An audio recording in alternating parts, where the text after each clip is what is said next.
Welcome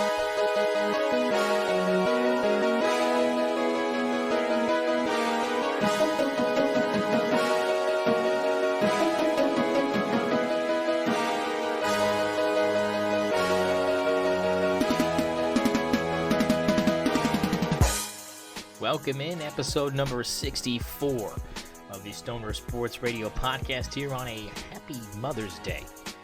To the mothers out there, may yours be good as well. We're going to be talking some NBA playoff update for you. We got all the series going on. We'll touch each and every one of them. NBA draft is out, at least the order is, and we will talk about where we think these picks are going to land as far as some of the top ones, and we'll discuss the Thunder as well, as we always do. Once again, joining me here inside the Discord booth here is Zach Huffman. Zach, how we doing on this Be Happy Sunday? Terrible. We're doing terrible. I mean, at least PJ Washington from 27. That's J-Dub in the background. They're unhappy about it. They are unhappy about it. And the dogs may be barking here, but they're not barking with happiness. Yeah, look, I mean, I gotta chill. We lost by 4, but yeah. I mean, look, I mean, yeah, you're right. I mean, it wasn't like you got blown out. Let's dive into it. Mavs lead the series 2-1 here over the Thunder. Steal one at Paycom and then win their first one at American Airlines. Look, I mean, this is a series, Zach. We knew this was going to not be a sweep. I mean, I think we kind of both knew going into this that this was going to be one of those 6-7 game kind of series here. First game went really well. Couldn't have really asked for much more. Shot the ball well from distance. Defense looked really good. Second game, turn around, and the shots just don't fall. You have, PJ Washington, shoots 70% from 3. He goes off for more points than he's ever scored ever in a game all season, it seems like. And then you turn around in the most recent one, Game 3. Very physical game. Everybody was getting mauled to the basket. The whistles were not being blown in those instances, but as we'll dive into here, the whistles were coming at weird points during that game. It was like, if you're going to let us be physical, let's be physical. And then once the ball got outside the perimeter, it was like, hey, here's a reach-in foul that I'm going to, tack on there. You have to have some consistency there. We'll kind of dive into that. Let's get into it. Zach, I know you're down in the dumps. 2-1. It's not the end of the world, like you said. 4-point loss. There's a lot to be talked about. How would we just start off with Game 3? Because I think people have had some time to digest Game 1 and Game 2. Let's kind of get into the meat of this. Go ahead and give kind of your analysis of Game 3. I know it didn't go the way that we would have liked for it to go, but overall, kind of just give us a rundown of kind of how everything broke down. I mean, like you said, really, really physical. But I mean, one thing that I noticed is that, like, we're not guarding PJ Washington how we should be. We're sending a lot of help and collapsing on the lane on Luka and Kyrie, and it's working because those two haven't really been having that much of an impact on the series. Luka had a lot of rebounds last game. I'll give him that. But scoring wise, him and Kyrie haven't been how they're supposed to be. It's been PJ Washington, and he's on a heater. And that's really, all there is to it is PJ Washington shoot. It's like 67% game 2, and then like 50% game 3. I mean, you can't do too much about that besides try to guard him a little bit closer and stop collapsing to the lane as much. But, I don't know if that, causes Luka or Kyrie to get more points or not, maybe. But I think you got to take that chance because these corner threes that PJ Washington is getting are just insane. He's shooting 11 and 12 threes a game, the last 2 games, and that's just unacceptable for PJ Washington, who averages 12 points a game in the regular season on like 4 threes. That's crazy. Yeah, I mean, it's insane. I think that what we're seeing is, we talked about this kind of off the air, was I think Dagnall's kind of just playing this whole let the role players beat us kind of mentality. Like, oh, if we can keep Luka and Kyrie in check, like, maybe we can just kind of sneak out of here with, having the role players have to be the main producers on the offensive end for the Mavericks. And like you're saying, surprise, they just aren't missing. Yeah, not missing at all. And now OKC has to go into basically a must-win game 4, you know?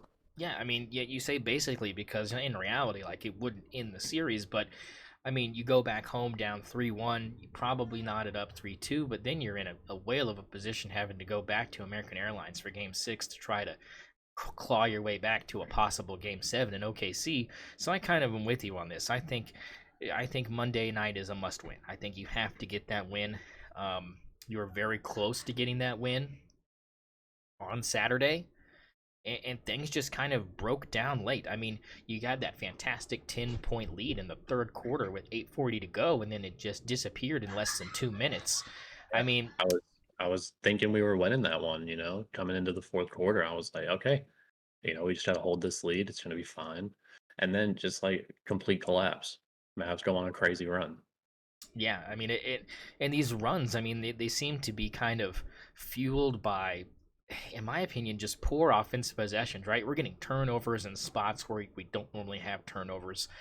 You're having guys, and the thing I think it comes down to is the OKC's role players are missing their shots. I mean, J. Will couldn't find the basket from three. You have Isaiah Joe hitting a couple, but not a lot. Aaron Wiggins, where were you game 3? I mean, it just it was these guys that have had such big shots that they've made because they've been wide open, because it's one of those things where Oklahoma City whips that ball around that arc and someone's bound to be open because you just can't move your feet faster than you can move the ball. That's basic basketball. I mean, that's what your coaches teach you in middle school. Like the ball can move faster than any player could move. And I think that that's the way that OKC gets most of their open looks, and they get good open looks. They just have not been making them. 100%, just not making shots. I mean, and I think the problem is, we have Isaiah Joe who shot like 3 or 4 in game 3, right? But we need to get him open more. That's just not happening. I don't, and it's because of maybe they're just collapsing on SGA so much. I don't know. I don't really know what it is, but um, these role players just have to get more shots up because that's what's happening in the Mavs. I mean, because you're looking at J-Dub, you're looking at Chet, and yeah, they're Chet's doing a lot defensively, but J-Dub, where are you? Like, where is J-Dub right now in this series? Just kind of like not showing up.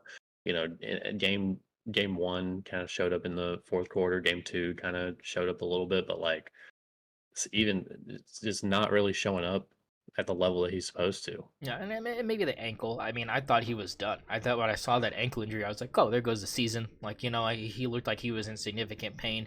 Luckily, he comes out to start the fourth. And to be honest, he's giving you juice in the fourth. The J-Dub juice in the fourth thing continues to be the only thing consistent. I think Mark Yeah, Dagnall tells him, like, you have to take over in the fourth. Like, you have to be a catalyst to this offense in the fourth quarter. I think he knows that. And the thing is when he got in that game, in the fourth quarter, game 3, I mean, things did start to kind of shift, right? You saw those pushes. You get the lead down to 1, boom, there's another 3 by the Mavs, back up to 4. I mean, you were knocking on the door, and like you said, very physical game. I mean, we're talking about bodies laying inside of the lane, and the referee's going, "Oh, the ball's out of bounds, no foul." I mean, like, it's like, all right, fine. If we want to play 90s basketball, let's fucking play 90s basketball. And the problem is when you let guys get absolutely destroyed trying to go for a layup or a floater in the middle of the lane, just getting clotheslined. I mean, just absolutely getting rocked. And you're not going to call it. And then you have these ticky-tacky reach in, or these bump fouls, I like to call them, where a player's trying to drive and you bump into the defender. Oh, he's in your way. Got to tack it on. You're impeding his movement. It's like, dog. Did you just see us absolutely get mugged on the way to the rack earlier? Like, you're not gonna call that, but you're gonna call this bump. And I can see why it not only frustrates us as fans, but the players, because they're like, how physical can I play? yeah. I mean, that's true. They're so inconsistent with the calls right now. And speaking of the calls, let's just get right into it. The fucking jump ball. I mean, Oh my god. I Jesus mean, Christ. And it's just such a critical moment. And like, what was it? A minute 32 left in the yeah. fourth quarter. We're down by 3 points, right? SGA makes a pass out to the corner to try to get it to Lou Dort. It gets tipped by I think Gafford, Hmm. and kind of goes up a little higher than it's supposed to. Lou Dort jumps up for the ball, grabs the ball, 2 hands. Luca jumps up for the ball after that, grabs the ball for like half a second, and With then his left falls hand, flat on the ground. just hits it Yeah, with his left barely, hand. That barely, and there then just was, falls flat on the yeah. ground on his back. Lou Dort comes down with the ball, passes the ball to Jalen Williams. Jalen Williams dribbles, and then a whistle is blown. What are we doing? One, so late. It was so late. Such a late call. I mean, First of all, but also just not a jump ball. And the last 2-minute report that the NBA put out today yeah, literally said shouldn't have been called a jump ball. and We had an open lane. Jalen Williams had the ball. Would have been an easy layup, brought it within one. Instead, we had to do a jump ball. We win the jump ball. It deflects off somebody's foot and goes to the Mavs. They get a possession. They go up 5 points. it was a huge swing, because the thing is even if J-Dub doesn't make the layup and Gafford decides to clothesline his ass, he's at least shooting free throws. Yeah. There is something wrong with that call specifically that bothers me is the fact that like you said, by no definition was that a jump ball, and the fact that that's not a reviewable play is wild to me. That's the other thing is there's no way to review that. There's no loophole where you're like, hey, like, do we know this? That's the only thing. Yeah, and I think what they had already used it or something like that. We used it in like the first quarter. I thought that was the game too. Was that not? I mean, is he been? I guess he's just been blowing his load early. I don't know. I mean, he has been using the challenge a little early. Yeah, I mean, and then so let's fast forward through that, right? So they go ahead, they go up by 5, right? And then Mark Daigneault decides, beforehand to get to that point that he wants to play Hacka Lively, right? What were your thoughts on that? Because I didn't hate it. With 4 minutes to start. Yeah, with 4 minutes to go, I didn't hate it. Of course, Kyrie in the post game was like, "Hey, like after he missed like the first 4, I was like, just knock him down. Like, don't even worry about it. Like, and the pressure was kind of lifted off him. He goes and drains 4 straight. From the line, it was like, oh god, like that's not good.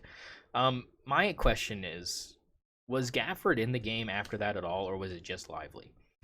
Gafford came in the game for Lively at one point, so that they would stop hacking, and then Lively came right back in after that, drained the free throws. Yeah, I mean, why did we not try to get Gafford? He was 0 for 2. Why I mean, I'm not sure. I'm not sure. I don't necessarily. I didn't hate the hacking strategy early because it was earlier in the game and he was missing his free throws. But the second he hits he hits 2 free throws. Honestly, like the second he hits another free throw after he went 1 for 4, just stop it. Like you already won 2 possessions with it. You've gotten within 3 points. Stop. That's what I thought. Yeah, I mean, it did. It got them within 3 points, and that's when kind of like that jump ball happened. Yep. And then the game kind of shifted from there. Yeah, and in the end, 4-point victory, 105-101. Mavs, gotta win Monday night. You have to. Gotta steal one. You gotta win one in Dallas, and that's gonna. I mean, you're gonna have to eventually, and I don't think PJ Washington's gonna have another 27-point game. I don't think he will. But maybe he will. I don't know. If we keep playing him like the way we're playing him, he might. But he's a 32% shooter from 3 in the regular season. Like this isn't normal. Yeah. It's an adjustment that Jason Kidd has made because PJ Washington is on a heater. To give him the ball more. He played 26 minutes game 1. He's played 40 minutes both game 2 and game 3 because he's just been shooting the ball so well. So we got to figure out a way to stop that. I think we test game 4. We see if he makes his first 2. If he makes his first 2, it's time to face guard or double team. You can't let him get hot because Luka and Kyrie aren't really getting hot early, especially. And I would rather Luka be the one that has 27 than PJ Washington because that just changes the dynamic of everything. Because Lou Dort could be on PJ Washington, but he's on Luka instead. So that it's a problem because we can't have our best defenders on PJ Washington because they have to be on Luka and Kyrie because either of them could go for 40. Yeah, and then what scares me is like, okay, so we start closing out on PJ, then like what? Dante Exum is gonna hit 8 threes, like if that happens, Derek Jones, Derek Jones Jr. goes 8 of 12 from 3. It's just it's. I mean, we're talking about wide open threes here, and I know that you watched that one video, that angry guy that likes to yell at coaches, like, the Mhm. Darvin guy. I saw he did one on Mark Dagnall and told him he should be homeless. Um, I I mean, did not see that one yeah. yet. So, Can yeah, I find that real quick? I'm gonna. yeah, I mean, and the thing is, he points out some really bad things. He's like, why are these Thunder players going under the screens for these 3-point shooters? Like, go over them. This is basketball 101. Mark Dagnall, this is coaching. You should be homeless. I mean, like, it's 7 minutes long of just him just ripping Mark Dagnall all game long. It was game 2 film, I think, is what he was looking at. It's pretty What's the guy's scathing. name again? What? What's that guy's name that does that? Oh my gosh, me. Uh, I gotta see this.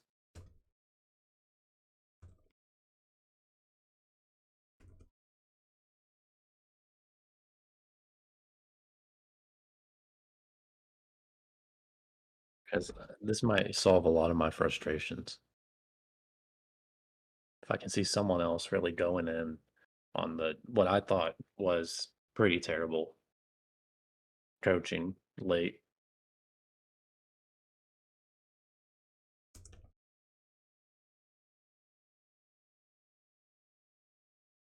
let's see.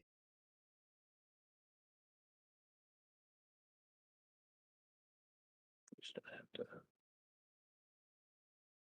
find this guy.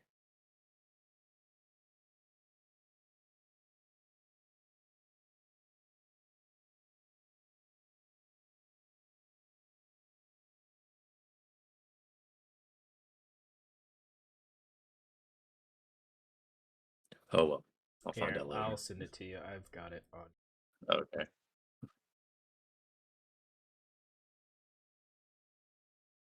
And also, I want to point out, and I did just kind of see this as a tweet, but um, this isn't an anti Josh Giddey show, I guess. But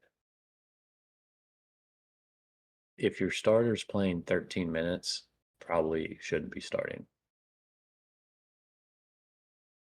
That's just me. Yeah, I kind of agree. What do you think about the Gordon Hayward minutes as well? Do we need to trash those? I think we need to trash those. Give every spare minute we have to a combination of Aaron Wiggins, Cason Wallace, and Isaiah Joe. Every single minute that is spare. And Jalen Williams. Jay Will.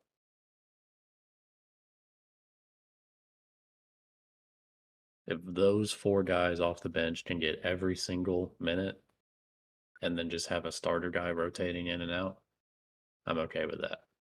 If we can get Giddey out of there, then I would want to start Aaron Wiggins, probably. And the guy's name that does those is called Awful Coaching. Okay.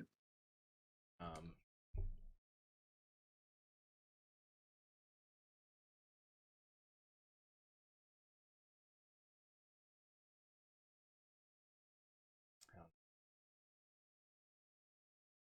but that's the guy. That's the guy who does it. Awful. Um,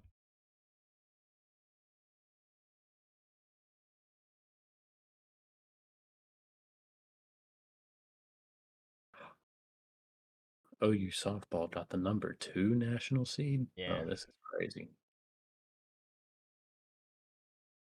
Oh, we just beat Texas like 5-1.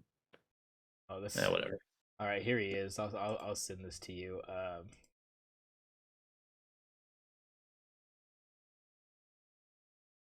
So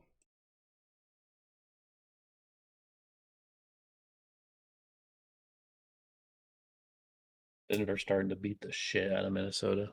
yeah, I mean that's what I'm saying. Like this is gonna flip on its head probably. Denver in 6. I mean I just feel it in my bones. Unfortunately, there you go. I sent it to you on Twitter. You can watch it later. Finally. There we go. But yeah, that's a little treat for you from Awful Coaching on YouTube.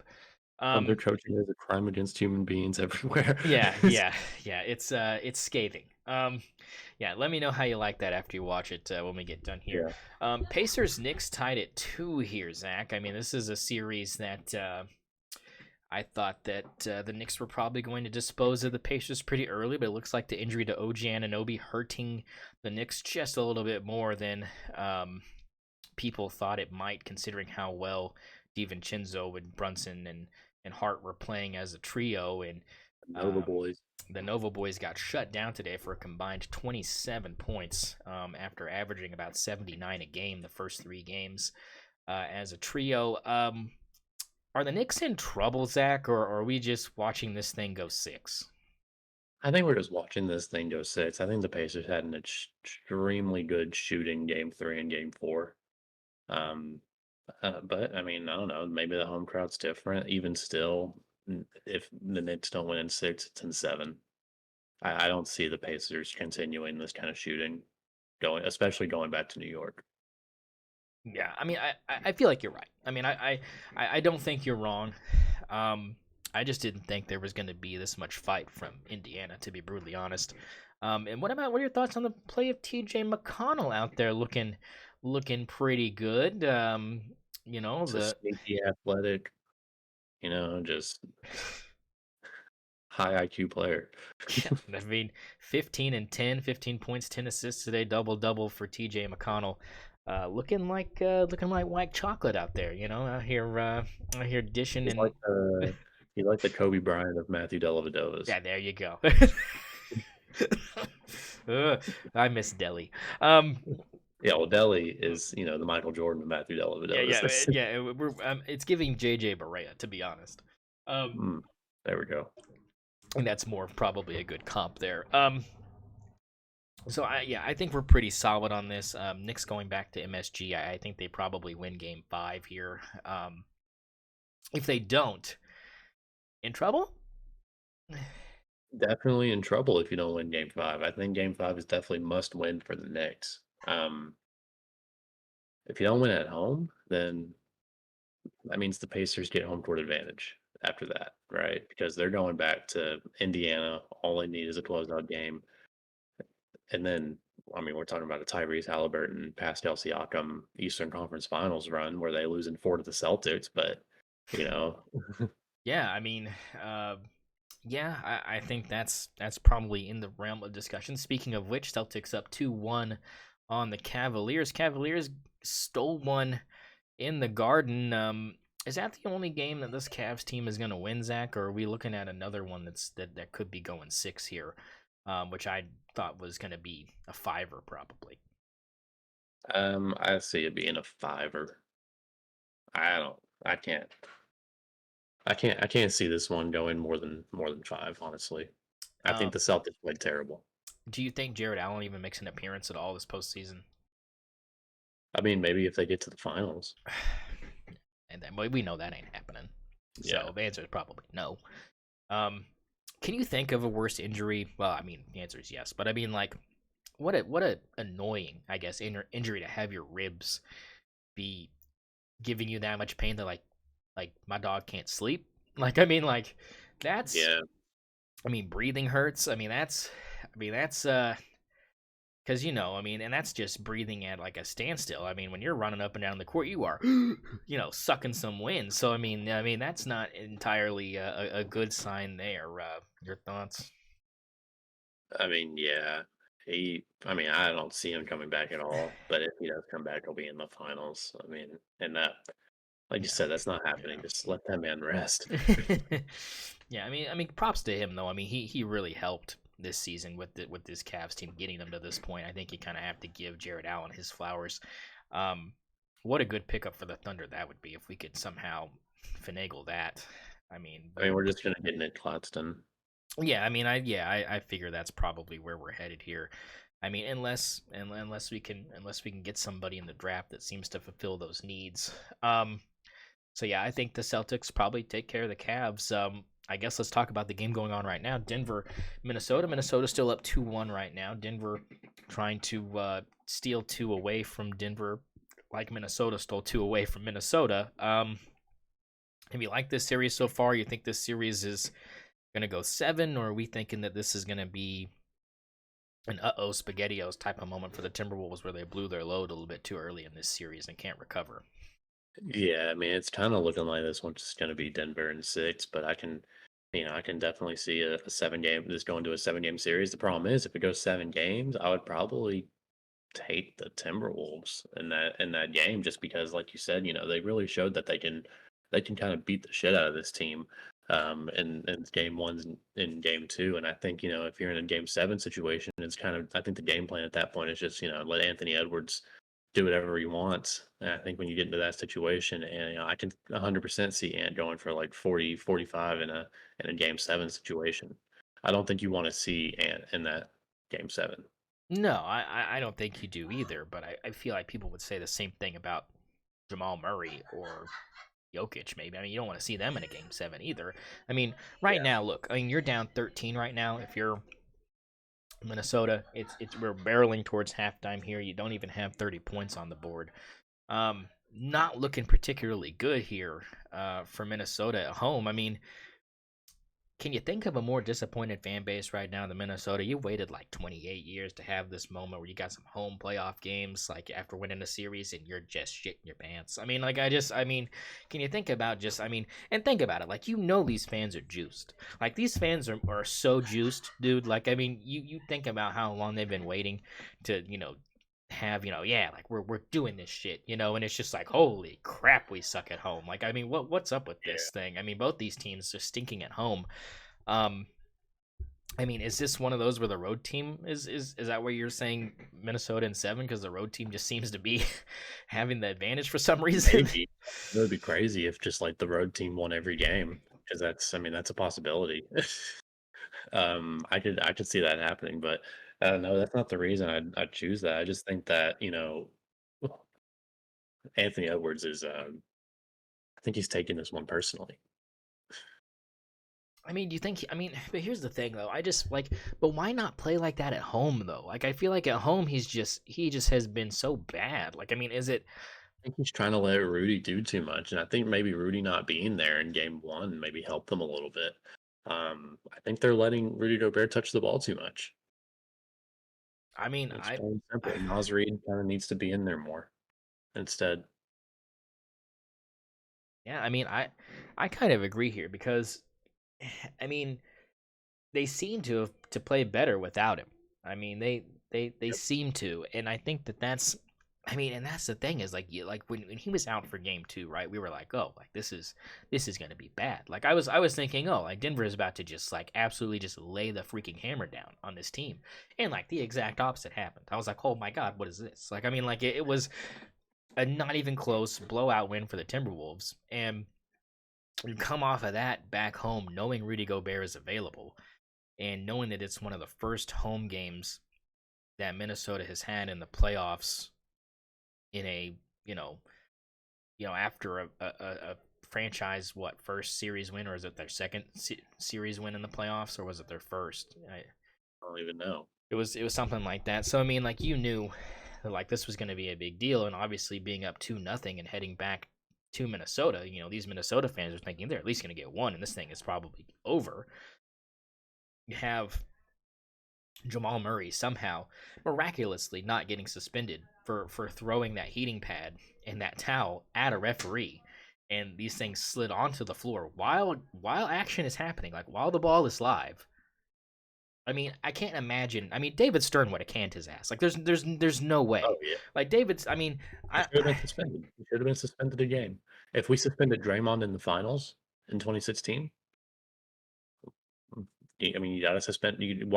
What reason would they have to not suspend Jamal Murray? And the only reason they have is that it's an important series. yeah, and the other thing is this is Hundred this thousand dollars? Are you yeah. kidding me? Yeah, and that's the other thing. It's like, so you find him 100K, right?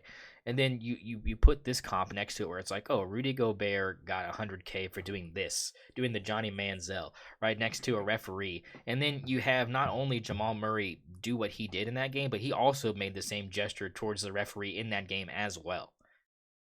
So are we just finding that and not the towel heating pad thing? Like, I mean, I just don't understand. Like, I mean, I get it, right? Like, you don't want to suspend anybody for the playoffs, especially someone like Jamal Murray. Like, I get it, but it's like we can't make exceptions for these superstars. They're starting to be like these white collar criminals that never see jail time. It's like, yeah, go ahead and rob $40 billion from a bank, and fraud, fraudulent whatever, and have fun, paying fines the rest of your life and not seeing jail time, when if me or you did that, we'd be seeing 20 to life. Like, it's just, it's weird to me to have.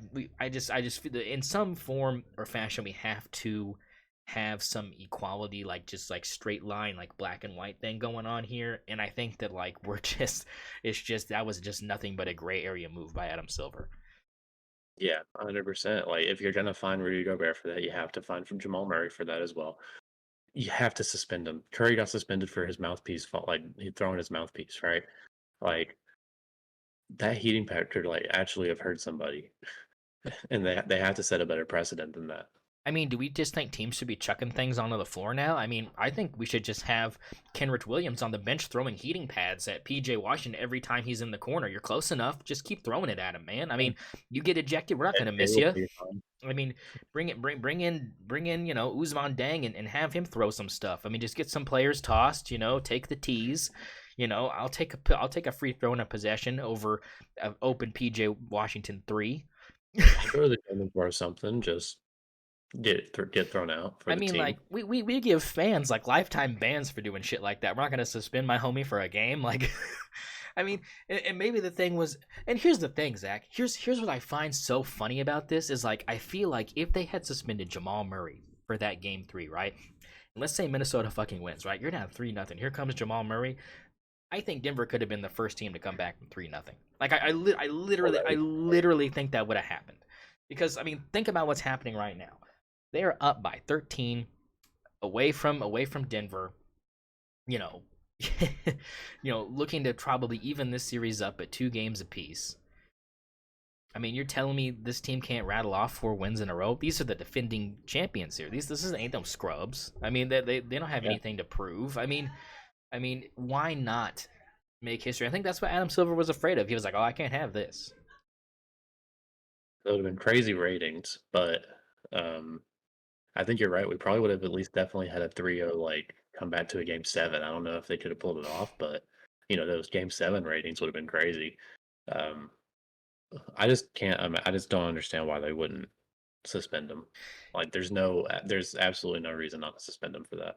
Yeah, that's so crazy to me. I mean, and the thing is, like you said, it's not like Adam Silver hasn't suspended players for important games before. It's not like that. Like that would Yeah, mean like. And the thing is that we say important. Like my man, it's the second round. Like we ain't even like into like any finals, nothing. Like not conference finals, not finals, finals. Like you ain't gonna clap this guy for a game? Like, are you kidding me? yeah, seriously, and especially just for like the second round, like you said, like we've had guys suspended in the finals. I don't get it. I mean, because the thing is, like, you could have hurt somebody, my man. Like, you could have hurt your own teammate. Like, like you threw something at a ref. I mean, like, I just don't. I mean, amazing, like, amazing.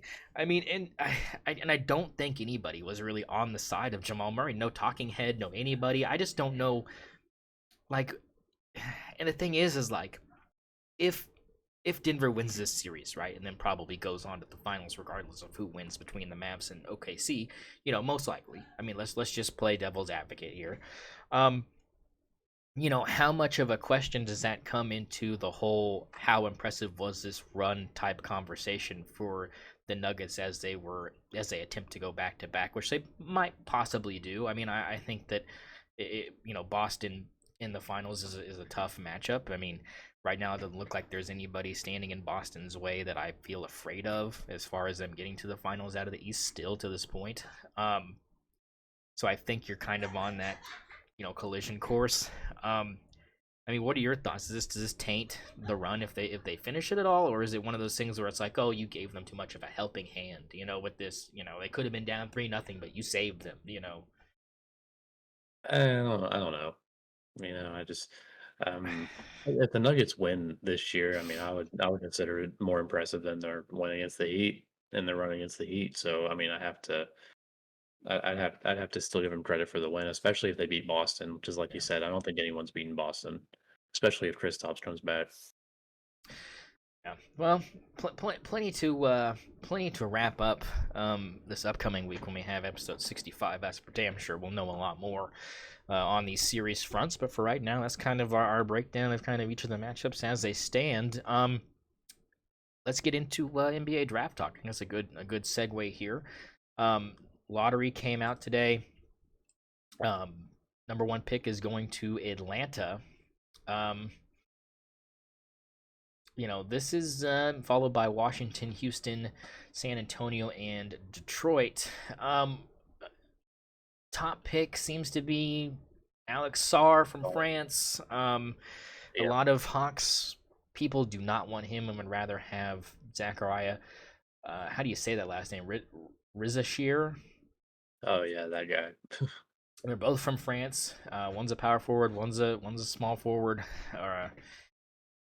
I mean, are these definitively the top two picks? You know anything about these guys? Because I know zero.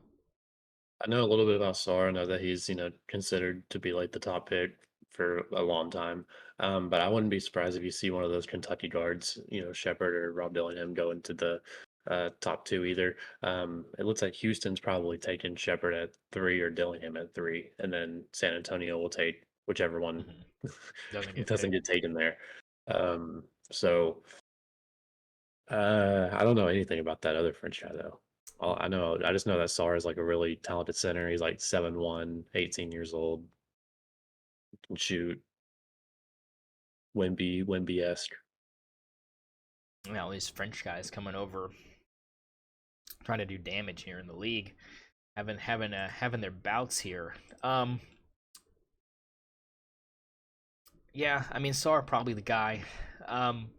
Klingon also in the conversation for a lot of Yeah. people. Buzelis from the G League also kind of in the conversation. Dalton Connect from Tennessee in the top 10 conversation. Stephon Castle from UConn. Cody Williams at top 11, right behind Ron Holland of the G League Ignite as well. Ignite having some guys in the top 15 here. Thunder pick at number 12. Could have picked, like you said, at number 5 if Houston wouldn't have got a top 3 pick, but they did. What is, I mean, where are you seeing this go? Because according to ESPN, we're going to have a slew of big guys kind of available at our disposal here. They think Edey's going to be available. They think Filipowski's going to be available. They think that, even possibly a guy that we could see kind of fall a little bit. Another French guy, Dejane Salan. Another interesting kind of prospect. I mean, where would you like to see the Thunder go at number 12? If Cody Williams is available, take Cody Williams. Just for like the pure reason that I think that the chemistry from that alone would be already there, because we have his brother, and I think he would also just fit in well. He would play well off our bench, and he could. I mean, he might even be talented enough to start, which would help fill in the role that Giddey is kind of leaving behind right now. If he's not available, I think we probably just take Edey.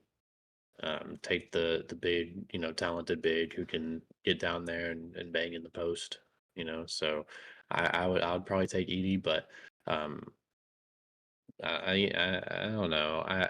People have doubts about Edey, his game translating to the NBA, and I don't really see why that's so much of a concern. I get that he's a little bit older, I guess, but is it the skinnier frame? Because I'm seeing a 7'4" I guy that can shoot pretty decently. I think it's the motor skills. I think you look at kind of how he moves. The movements are a little slow, and maybe he gets his shot blocked a little bit more. I think that might be the case. Maybe he's a little soft inside. People think he maybe not aggressive enough. Maybe doesn't get angry enough. I don't know. I feel like a blue collar post big men are kind of a dying breed because you have to kind of have the ability to step out and shoot.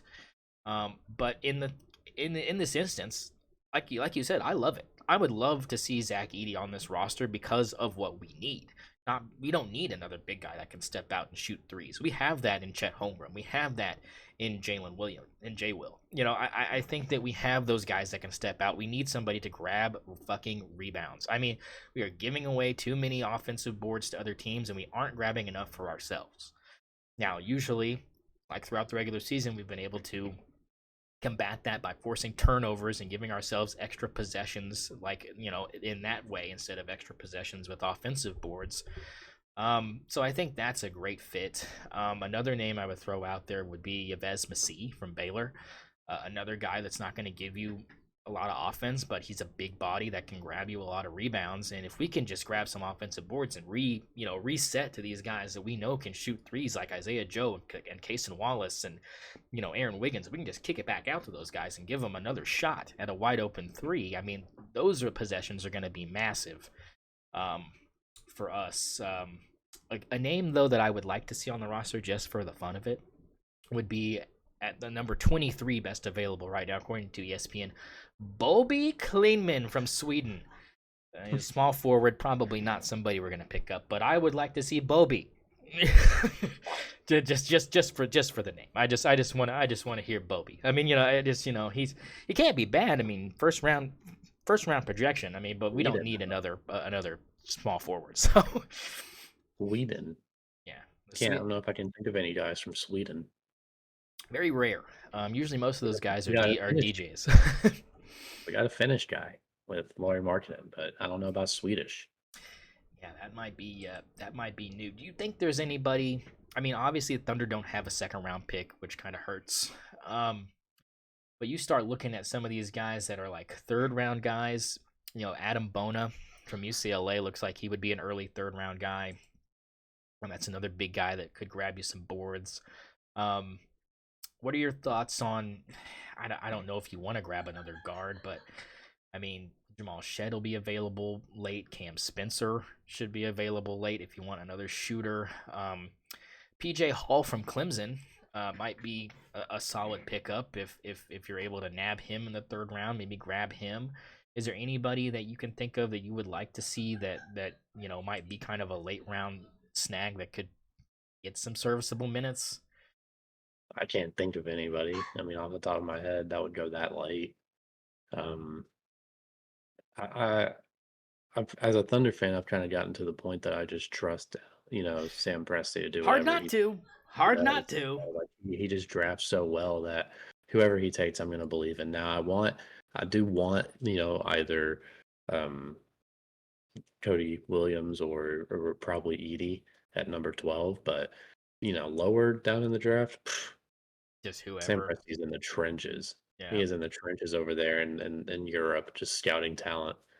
Yeah, I mean, you got some Croatians on here. You got some. I mean, I would like to see N'Faly Dante from Oregon get a shot down low. I really like him. I mean, you saw how him and Quiznard or Quizard or whatever it is, how they combined for buku points in that Creighton game they lost in double overtime. So he's got some offensive ability. He might be probably the most out of the ones we mentioned offensively capable. I'll go out here and let you know, not a great defender. But he can give you some points. But I don't think that's really what the Thunder need. Mark Sears is on this list. Coleman Hawkins from Illinois on this list is guys that should be available later in those late rounds. But like you said, I think if you're a Thunder fan, you just gotta kind of trust Sam Presti because he hasn't steered you in the wrong direction thus far. I mean, what kind of bad picks has Presti had when you look back on it? I mean, Perry Jones, probably a bad pick.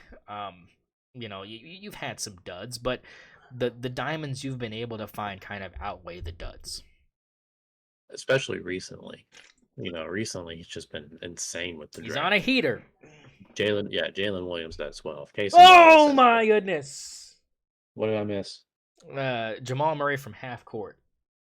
Oh no. I'm sure it'll replay here. No, I got to, man. My man was wet from 60. Oh, that is past half court. Yeah, I mean he heaved that thing from Michigan.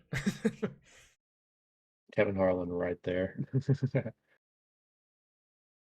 I mean, wet. I mean, that's one way to end the half. Wow. Not looking good for Minnesota and the momentum part of this is that is wet from 60. Um, anything you want to kind of jog around here as we kind of head out a little bit earlier than normal today? I'm just so angry. I'm Let's just yeah, so let's angry at let the it out. Mavs. Let it out, Like brother. the Mavericks, man. Like I've been saying all season that I don't want to play the Mavericks in the postseason, and now I'm getting even angrier because I didn't want to play them because they had Luca and Kyrie, but now I don't want to play them because they have fucking PJ Washington going for 27 points, 29 points in game two, which is absolutely insane.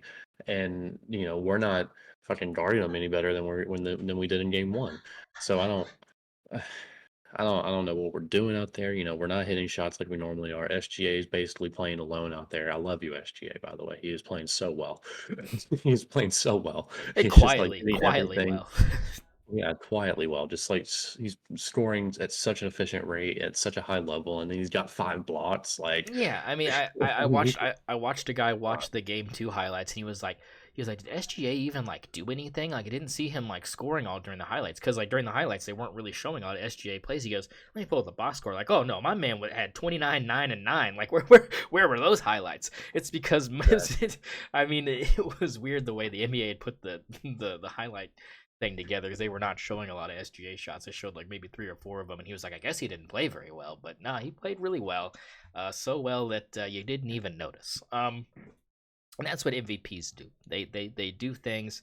I mean, Kevin Durant did. yeah, we really didn't touch on that. SGA losing the MVP. I mean, does that bother us? That not? I mean, it was expected, right? We kind of thought, I they, expected him to get yeah, second. we, Yeah, yeah, I we, expected him to get a little bit more first place votes than he yeah, did. that was. I mean, he got cooked. I mean, I don't think you Yeah, understand how Jokic bad, really won how that. lopsided it was. And I never got that feeling because you had guys like Shaq and Stephen A. Smith that were just pumping him, and so I thought, Yeah, oh, this the has to media be, seemed like yeah, a little bit more on his side. yeah. I was like, oh, like this has to help him out. Like, there's no way that this is not a good gauge of where some of these people are thinking. But no, it was just I think it's these casual fans that are just like, oh, Jokic, let's just give it to him.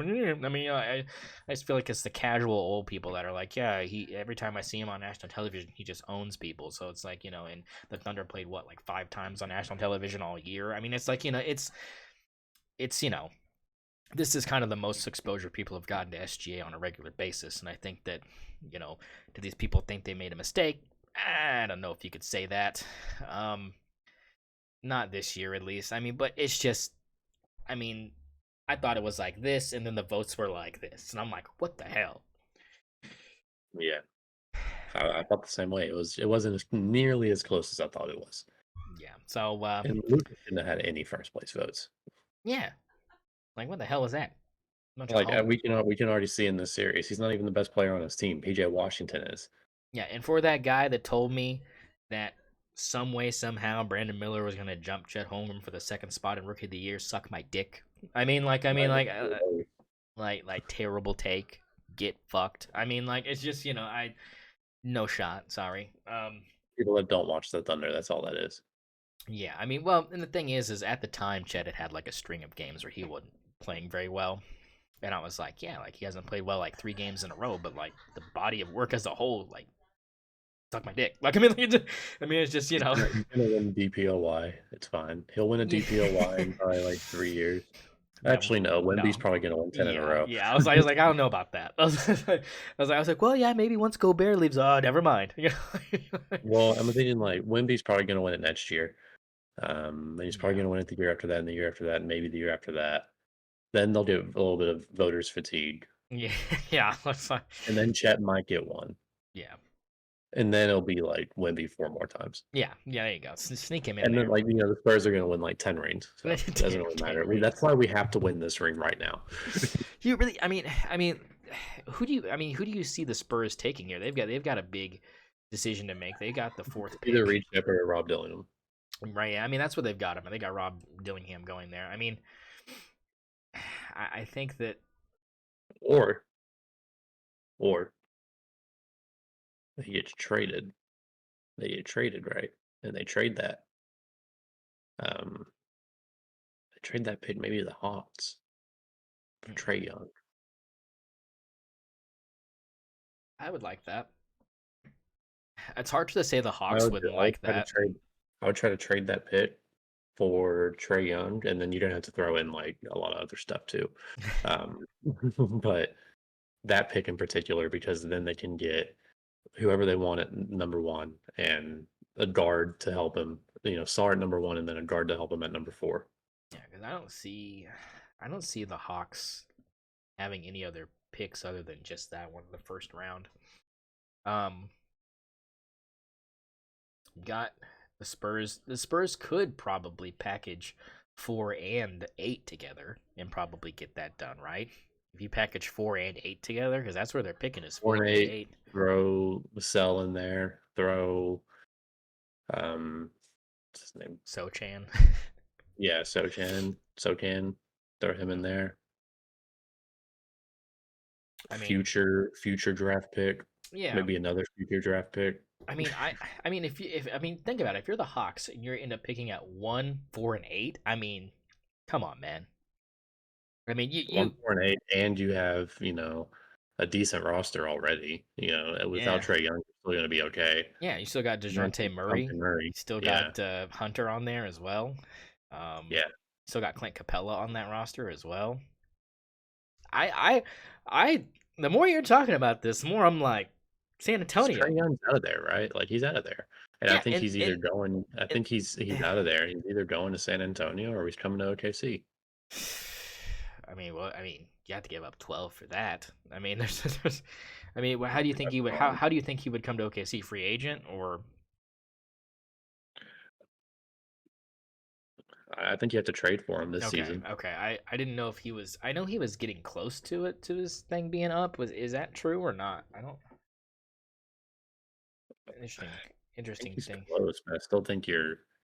I still think you're trading for him this season. Hmm. Well, I don't know. I mean, yeah. I mean, I can't think of any. I mean, the Knicks got 2 picks at 24 and 25 back to back. Suns pick at 22. I'm just trying to look at anything that kind of catches my eye here as interesting. Um, Celtics have the last pick in the first round. Denver's got 28. Washington's got 2 and 27 or 26. Yeah, I mean, there's some things going on for sure. Anything else you want to talk about? OU softball. Yeah, clinching the Big 12, beat Texas 5-1, and then got ranked below them. Crazy. I Yeah, love the hate though. That's just gonna drive them to win. that's gonna help them more than anything. Oklahoma State, their softball team hosts a regional as well. They get the 5 seed. What were they? Number 5? 5 seed, yeah, 5 seed. And they've got a tough little grouping with them. They got Michigan with them. They've got I believe, what was the other team I saw them with? Kentucky, maybe. I think maybe Kentucky was in there. It was two schools that I was like, oh, that might be tough for them. My Ducks are coming for you though. My Ducks are coming for the Sooners. Same pool. Come on. Okay. Come on. Okay. Come on. Come on. Probably gonna get cooked. Yeah, I mean, we might lose. I guess we could. I It's mean, possible. what's gonna happen is there's gonna be a home run that they're just gonna call foul ball, and Oregon's gonna win, and you're gonna be like, which is worse, the onside kick call or the foul ball? I think it's worse that y'all stole our quarterback. Hey, I mean, it's good. Hey, I We think just it's had worse a for you game guys, to today. be honest. I I'm concerned I about think Jackson Arnold. I'm just saying, like, the turnovers are gonna start early, and it's gonna start often, and it's gonna be ugly, and you're gonna be like, maybe this isn't the guy. maybe we should have kept Dylan Gabriel. I mean, I feel like you might be asking yourself that 6 weeks into the season, like this isn't looking too good. I mean, how you feeling? I mean, to be honest, are you? Because I think I think your defense is gonna keep you in the game because I think that like you're gonna turn the ball over for sure. I just want to know what his confidence level is. Like, after getting absolutely smoked by that Arizona defense, not exactly the coming out party you hope to see. I mean, Patrick smoked. I mean, he hit deep balls. He I just mean, like yeah, but I mean, like it was just like, I he throw mean, a lot of yeah, and you had turnovers. to kind of force it at some point in that game because you were down. But I mean, still, it was like, oh, like these are some mistakes you shouldn't be making. But again, I think with time, and I think now that you know you're the guy and you're getting all those first team reps, you should get those yips out. I think you might have a couple close first halves in some of these non-conference games, but I think you end up pulling away in the end just because talent. And I think your defense is going to score more this year than last year. I think that's going to be another thing. I think you're gonna see an increase in scoring from OU's defense. I think our wide receiver core is so good that Jackson Arnold's going to have no choice but to throw for 300 yards a Oh game, yeah, right? no, I mean But the problem is like when the throws that he doesn't hit deep picks. Yeah, yeah, probably picks. because I mean he's I don't know. It's tough to tell right now, but Yeah, he that's what I'm looks like he's saying. Like ready for a it's lot of them. it. Yeah, I need more. I need more. I need more. I need more. I need to see more. He's looking like 2022 Dak Prescott right now. Oof. Yeah. I mean, racking up the stats, but not racking up the wins. Yeah, it's kind of where I'm worried about it, especially going into the SEC against those defenses. I mean, we still gotta play Bama. I Mm-hmm. mean, we gotta play Texas. We gotta play Bama. We gotta play Missouri. Um, You guys will it's gonna beat be a tough. Missouri. It's You gonna be a tough can't year. lose Also, to fuck Missouri Missouri. fans. Yeah, you I'm so can't tired of lose to fucking Missouri fans, Missouri. dude. Do you see that fucking tweet? Because the fucking Missouri receiver Luther, whatever his Oh name yeah, is. Luther Burden. Yeah. Yeah, Luther Burden. He didn't get on the cover of the deluxe edition Oh of yeah. the Yeah. like college Yeah. College. NCAA Yeah. 25. I'm gonna call it NCAA Yeah. 25. That's what it is. Um, and they tweeted out they were like, "We get Bolitnikovs, not Madden covers," and it was community noted, and it was like Missouri has never had a Bolitnikov around Yeah. this Yeah. Like, much. yeah. That stings. That stings. It stings. And the comments were just like, "Come back in a year, come back in a year." Yeah. Yeah. I bet it was. I bet. And the thing is he won't win it because someone on your team probably will win it. It'll probably Yeah, be Andrew yeah, Anthony or Burks. I probably, mean, probably like, gonna be. yeah. I mean, it probably will be. I mean, yeah, if Well, not, someone's gonna get like 1,800 yards. yeah, it'll be ridiculous. Someone's gonna go off, and it ain't gonna be Luther Burden because people are gonna be double teaming him since week one. Um, Yeah, that's gonna be the problem. Here's the thing I saw the other day. Cody Schrader, the talented running back from Missouri that I personally I liked him. I thought that was a pretty good college running back, especially for a walk on. Kind of had that Baker Mayfield feel of like, oh, I shouldn't be here, but like here I am, type of thing. Uh, Picked up by the 49ers. Your thoughts on how that strengthens their backfield? Because I think that is a kind of more of an asset than just a preseason, like, let's see how it goes kind of thing. I mean that's just an asset, probably. I don't know if that's a player that you can even put on the field Really? when you're the 49ers. I mean, like you have Hey, such a deep backfield already. Like, you why know, do you you why know, do you, why do you I need him? think I think it's time to Definitely just not make. making a 54. I think it's just time to make Debo a wide receiver, just straight up. Like, quit handing the ball off to Debo Samuel and just let him be a wide receiver and let McCaffrey and Schrader take carries. I mean, just let your whole backfield just be white boys that can run the ball. I love that. Do me a solid. Do some... I should have drafted Cooper DeJean. It's a white boy summer, Man, baby. I can't wait. Man. I can't wait for that first game when all the announcers are like, here comes Cooper DeJean." We were excited to see him probably line up, take the first snap as a white cornerback in an NFL in like 25 years or whatever I it's been. get cooked. And Just then no, and then he just lines up in safety. yeah, there you go. Yeah, you're like, it lines up as safety, like all the other ones.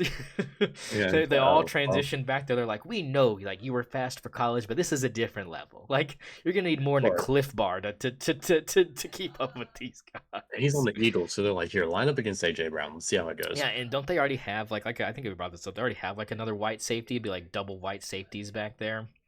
They got that other guy that like also was like a but he was more like a no-name college guy he's from Middle Tennessee State. That's where that dude is from, that they have playing safety right now back there for the Eagles. Him and Cooper DeJean back there. Hey. Love that.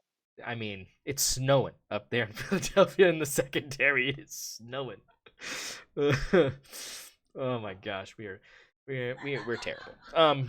But no, I think this is going to be interesting. I already showed you that we actually the Patriots got their quarterback of the future. I sent you that. That was, hey, we are looking up and up in the quarterback depth chart areas here. Um, what were your You're looking thoughts? rough. Say what? You're looking rough. Let's see. We got Drake May as your starting quarterback. We'll see how that goes. Yeah, We'll see how that goes. yeah. And I mean, We know how confidence level not real high. Stenhouse's been okay as the last like UNC quarterback. He's been okay. We'll see. We'll see how Drake May goes. Then you got Joe Milton. That's not gonna work. You sure Joe Milton's not gonna work? It might be the answer, dog. What are you talking about? I don't think so. I mean, if he can find a way to shine, I'll be surprised. The Patriots, I have the Patriots probably going like 2-4 or 2-15. Damn, Let's see. kid, my boy's getting cooked. I What mean, else? What else are they gonna do? I mean, it's Super Bowl or bust for us this year, man. I mean, we don't ever. I mean, we're America's team. We cannot. We're post Dude, 9/11. you probably lost the city of Boston when you made your head coach black. Like, Yeah, that's true. They are extremely racist up there. There's no doubt they hated that move. They were yeah, like, we like thought Robert Kraft knew what to do. Guess he took his hood off for this hire. I mean, like, yeah, I mean, I guess. But let's be honest, that roast of Tom Brady was fire, though. hey, don't fucking say that shit. I mean, I thought it was actually As a pretty good. Patriots fan, how many times do you think Tom Brady sucked Robert Kraft's dick? Oh, I'm gonna put the over under at like 4. I mean, like, and they all happened pre 3.5. 2005. I feel like it all happened. 305. Yeah, I think they was all pre 05. I think it was like once You don't Tom think Brady there's one for stopped old doing time's that, sake? that's when Kraft started going to those new room massage places. You don't think like after the Falcons win, they might have just got a little drunk? If anything happened, I feel like A little Kraft went something down for on old time's Brady. sake. I mean, like, maybe a milking table All right, situation. what's the line? What's the line for either way? Where we like if it's either way, let's Ooh. set the line probably like 9.5, 8.5. Yeah, either way, I would say under 10 for sure. I would say under 10 for sure because it's like one of those things where it's like they're busy, they're doing stuff. They're Like busy. when did Yeah. the schedules like really sync up enough? Like, and he's When are they alone? yeah, That's just, exactly. Yeah, that's the other thing is like you can't be in view. I mean, but we knew that Tom Brady was a little fruity. I mean, you kiss your kids on the mouth like that. I mean, we know that like you've got a little bit of I mean, like it's like, hey, I mean, and even your kids are like, Dad, like, come on, man. Like, that's kind of weird. And you're just like, we kiss on the mouth in this family. You're like, oh, God. like, I mean, it's Dad, please, I don't want to. This is what we do. yeah. If you want, I will take you out of the will. You will be on your own. I mean, I mean, and the thing is like, my thoughts on this is like, and that's what makes, Peyton What makes Manning. America America? It's also what makes Peyton Manning and his like brothers better than probably the offspring of Tom Brady. Like there's no mouth kissing going on in the Manning family. No way. There's just ass grabbing. There's no kissing on the mouth. I mean, there's some ass grabbing because I mean, you watch Eli in these commercials, you watch Peyton Manning. I mean, yeah, they're pretty, like giving the SpongeBob normal hi how are you kind of vibes. Like I mean, they're just too clean cut there not to be like some freaky shit going on. Like I feel like maybe during sex, like Peyton wears nipple clamps. Like I mean, like something weird where it's like you don't see it coming, but you're like I can kind of Eli's just like strapped to the wall. Like I mean, like blindfolded. I mean, like some weird shit where it's like A weird turn. like not gay shit, but I mean just like weird shit. Like I mean, like just like do you really have to like be slathering peanut butter on your feet? I mean, like is that really necessary? I mean.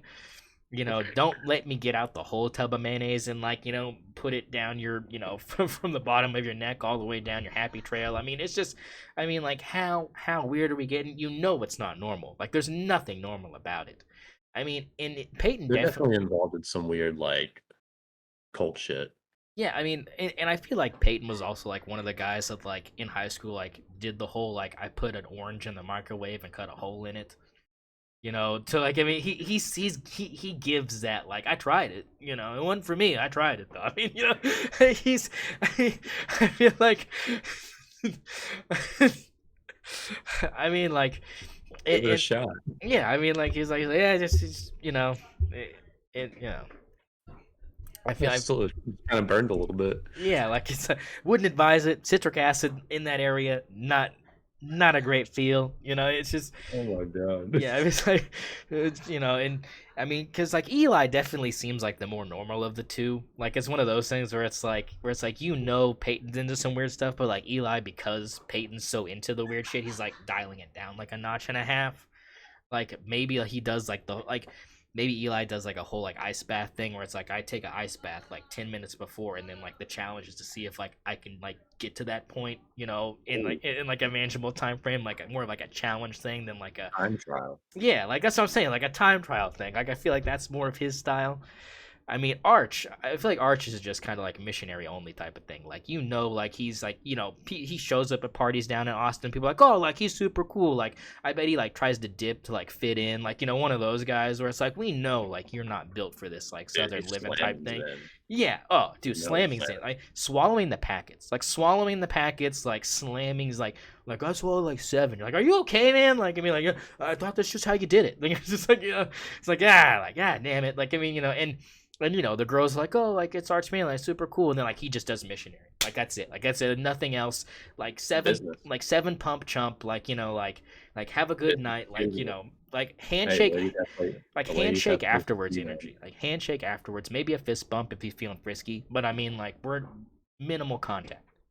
He's just being considerate. The ladies have places to be. Get in, get out. It's a business. He's inside his center's loins more than he is anywhere else. I mean, those hands touched his center's, gooch more than anything else. And I think that's kind of, I mean, or he could be giving the whole, like, I'm saving my, virginity for marriage type of thing, like pulling the Tim Tebow thing, where it's like, we know you're really not, but like, okay, like, sure, you can still be like, part of this whole, what is it, the FCC or whatever, the FCCLA or whatever, what do they call it, the future Christian athletes of America or whatever. I don't know. I was never a part of that. I tried to stop. I tried to stay away from that stuff. I just want to see him take the Johnny Manziel route. Ooh, that would be. See, there you go. See, that would be cool though. That'd be cool. Like maybe take the Hunter Biden route and just start smoking crack, and then just like start whipping your dick out on social media. Just like I mean, because that's cool. Like I'm sorry, but like that's cool. Like especially if like you're absolutely stacked, like Hunter Biden. Like if you just have one, you're just like just a weapon. Just a weapon. Drake did it. Yeah, Drake did it. If you're not whipping it out, you're not cool. I think that's kind of the way. I think that's kind of the route that society is taking. Is like it's like at first it was like don't send unsolicited dick pics to women, and now it's like if you're gonna do it, at least just post it on your main timeline and then just be like post it on the main. Yeah, that way everybody is subjected to it. Yeah, like be a man. Like don't be secretive about it. Like Don't take the Justin Roiland route and be like one person. Make sure everybody sees it. Yeah, exactly. It's the gift that keeps on giving, right? I mean, I can't imagine just how this is gonna go for Arch, because it's just kind of like you never really, you haven't got a feel for him at all at the college level at all, and people are just already putting this whole like, well, I mean, he's definitely not starting above Quinn Ewers, and it's like, Quinn's the front runner for the Heisman, really? Is he? He is. Right now, currently he is. We'll see about that. Yeah, I don't think that's gonna last. He didn't get 1 yard against us. Yeah, I don't think that's gonna last. But definitely for sure, out of all the quarterbacks we just mentioned, Quinn probably the actual coolest, probably out of all of them. I mean, the man rocked a mullet. I mean, the man was built to be a Texas quarterback, and then like shaved his hair off, and then like I don't know, like where do we go from there? Like he turned from like cool Texas, like remember the Titans, sunshine quarterback guy, which people were like, oh, that's Trevor Lawrence. No, shut the fuck up. It's Quinn Ewers. And then he shaved it off and like turned into like Case McCoy. Like I don't know what happened, but I feel like it was a Samson thing where he cut the hair off and now he's just mid. You know what I'm saying? Like he was good. He looks like a Texas boy. That's what he looks like. Yeah. I miss the mullet though. I really I do. do. Like, I mean, I need it back. Like, someone tell this man to grow it back. Do you think that was part of the NIL deal? They were like, you got to cut it off or you can't have the NIL money. It should have enhanced it. He could have made it his logo. That's what I'm saying. Like the branding was more there, you know. I mean, I mean, I bet the dude wore Oakleys away from the football field with that mullet. I mean, I am telling you. And he had probably what? spent it three And times his didn't he 50, have dude. like the porn stash for a while to pair with it? And he had like a little mustache with the mullet. Yeah, I mean that's Texas quarterback right there. I don't know what to tell you. I just feel like you found your guy there, and then all of a sudden he changes his appearance, clean shaven, buzz cut. I'm out. Like I mean, I just knew they weren't gonna have a good season. I was like, there goes the season. I mean, you know, it was just over. He went from he went from a Texas quarterback to an SMU quarterback. Real quick, and we know how those pan out. I mean, Tanner Mordecai, where is he playing right now? Is he a Cardinal quarterback now? I think he's playing for Arizona. I think Arizona picked him up. I think. Couldn't tell you. Let me see. I'm just. Oh my God, Jamal Murray. No. Another 49ers guy. Of course. So I mean, hey, line him up on the outside. Probably win a Super Bowl with the 49ers. Yeah, Put him on there. Put him in there instead of Brock. Yeah, he probably. I mean, put up more yards than Brock did in college. True. I think that's facts. I'm not. I don't even think I'm joking about that. Probably not. Tanner Mordecai's that guy. He is. I believe in him. Anything else before we get out of here? I think we've milked it enough. Yeah, I think milked it. Did everything. Minnesota still down by 16, so not happening. Not looking good for the T-Wolves. Well, we'll see you for episode 65. Zach, you enjoy the rest of your Sunday. For us back here at the Stoner Sports Podcast Studios, keep stick on the ice, Zach.